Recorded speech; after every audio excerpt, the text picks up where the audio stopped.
Hello. Ẹ̀yin èèyàn mi, a kú dédé wò yìí. Ṣàlàáfíà la wà. Ẹ kú ìtẹ́tí sí wa, ẹ kú etí gbọ́. Ìròyìn kan tẹ̀ wá létí báyìí ni pé ní internet space, wọ́n ní Nasiru ó wá sí ààfin ní ọ̀sán yìí. Pé ó ní ọ̀rọ̀ ìyá òun dàbí ọmọ tó ní ìyá òun ní sùn, òun náà ní fojú ba ọrùn. Òun lọ̀rọ̀ màmá òun. Wọ́n ní Nasiru wá bá kábíyèsí ló sọ fún kábíyèsí pé àṣírí kan lòun fẹ́ gbà fún kábíyèsí. Nítorí ìyá òun, nǹkan tó ń wá láàfin òun ò mọ̀. Ṣùgbọ́n àwọn sọ fún pé kó padà sílé kó wá tọ́jú àwọn. Òun tiẹ̀ ti tójú bọ́ pé ṣùgbọ́n bàbá òun àti àwọn àbúrò òun kó padà sílé. Àwọn gbọ́ gbogbo rọ́bìṣì tó ń dún. Gbogbo rọ́bìṣì tó ń ṣe láàfin pé àwọn gbọ́, kò sí ìta àwọn gbọ́ pé kí kábíyèsí kó lè gbọ́ àṣírí ìyá òun, pé òun wá tú àṣírí ìyá yẹn.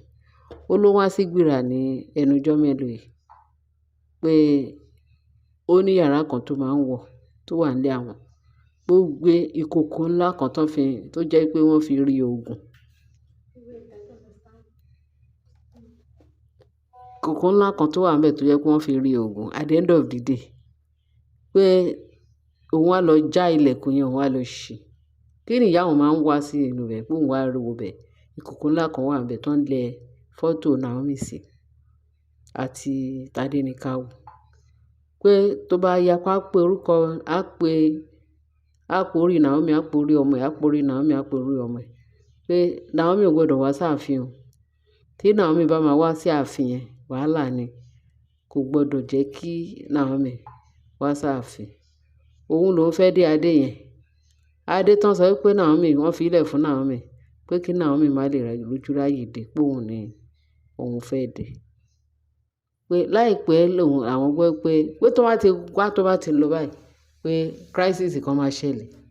Lòun wá gbọ́ pé wọ́n kidnap Tádéníkàwò. Pé iṣẹ́ ọwọ́ màmá òun ni o. Pé therefore kábíyèsí òun ní kó wá gbá àṣírí yẹn fún yín. Kí ìyá òun kẹ́ lè mọ̀ pé ìyá òun pé oníṣẹ́ ibi kò fi ọkàn kan bá kábíyèsí gbé láàfin. Kó ti ìyá òun síta. Torí ìyá òun pé iṣẹ́ ibi ló ń ṣe. Òun ò rí gain kankan torí láàfin. Àfi kó máa ba ti ààfin jẹ́. Àfi kó máa kó orí Naomi. Kí ni ọmọ ọlọ́mọ ṣe fún? Pé therefore pé kí kábíyèsí wá nǹkan ṣe sí i.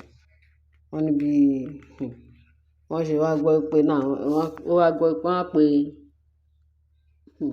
má ṣe. Wọ́n ní wọ́n á pe Mariam. Pé Mariam because wọ́n ti kábíyèsí ìjọ kan ṣáájú ọjọ́ kan fún wọn.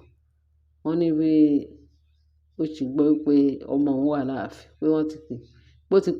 Ó ti pe ìyá ẹ̀ pé òun ń bọ̀. Pé wọ́n ti sọ fún un pé bó ṣe dé. Ó wá ní kó dúró dè òun ní géètì kó lè. Wọ́n lọ́mọ yẹn ò dúró ní géètì. Ọmọ yẹn ti wọlé ní wọ́n ti ṣílẹ̀kùn fún ti lọ bá kábíyèsí straight. Bí kábíyèsí ṣe pé ọmọ ẹ̀ wà ní palace ààfin kó máa bọ̀. Wọ́n ní bí dídé tí Mariam wọlé ló káwọ́ lérí pé ìwọ ọmọ yìí kí ló wá ṣe ń bí? Òun ò sí ní kó dúró dè òun níta. Kí ló wá ṣe nínú ilé gbújúgbúyò wọnú ilé? Àfìrà kábíyèsí ní kó jókòó kó ṣe jẹ́jẹ́. Pé wọ́n ní charm tó gbé sí ilé yín ní gbéra, òun lọmọ ẹ̀ wá expose. Pé bó ṣe ló fẹ́ bu ọmọ yẹn, ló fẹ́ gídí ọmọ yẹn, ló bá ní kó fọ ọmọ yẹn lẹ̀. Tó bá fọwọ́ kan ọmọ yẹn pé ilé á ga jù ẹ lọ. Charm tó gbé sí gbéra tó lọ ń bọ ní gbogbo ìgbà nítorí ìyàwó òun Naomi. Pé kó tètè káṣírí ẹ̀ ti tú. Ó jẹ́ lọ bàjẹ́, ó jẹ́ lọ mú kúrò.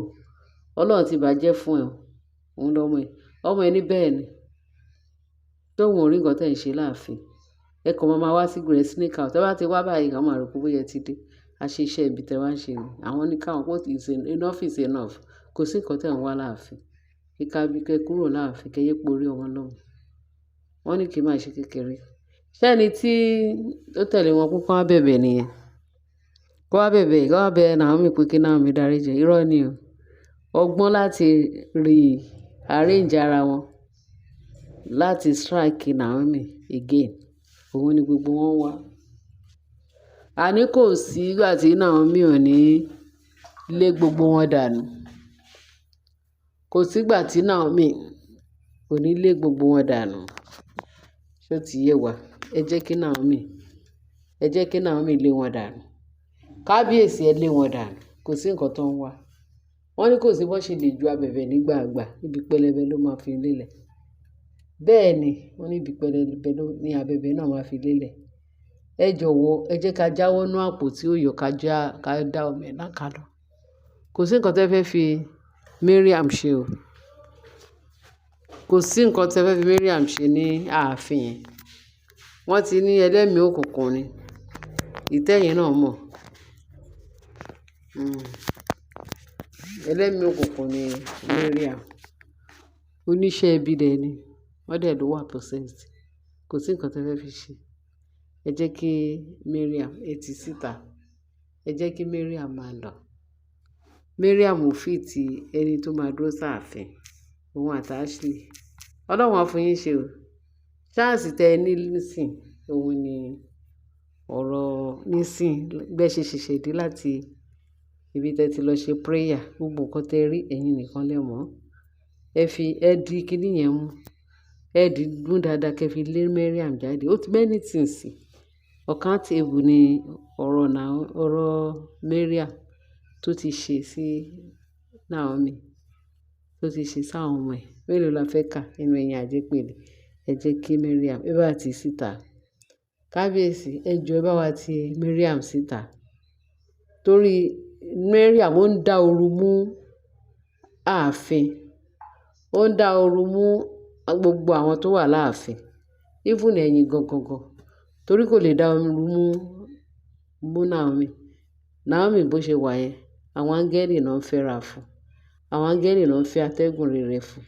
Àwọn ogun ọ̀run náà sọ̀gbà yíká. Ó kàn jẹ́ pé èèyàn gbọ́dọ̀ máa gbúròó àwọn irú àwọn èèyàn bẹ́ẹ̀ yẹn nítòsí. Ìmí ẹ̀ báyìí, ìmí ẹ̀ kò bá àwọn èèyàn lára mu. Ẹ lé Naomi, ẹ lé Mariam kúrò láàfin. Ẹ jọ̀ọ́, ṣẹ́rẹ́yìn tẹ̀ ń gbọ́ mi. Tí n bá ṣe mistake pé mò ń dárúkọ Naomi, mistake ni.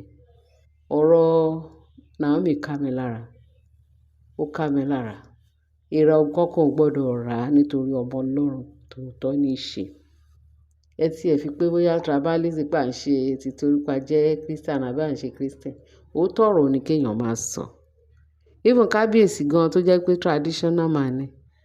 Òótọ́ ọ̀rọ̀ ló máa ń ṣe. A dẹ̀ like àgbà tiẹ̀.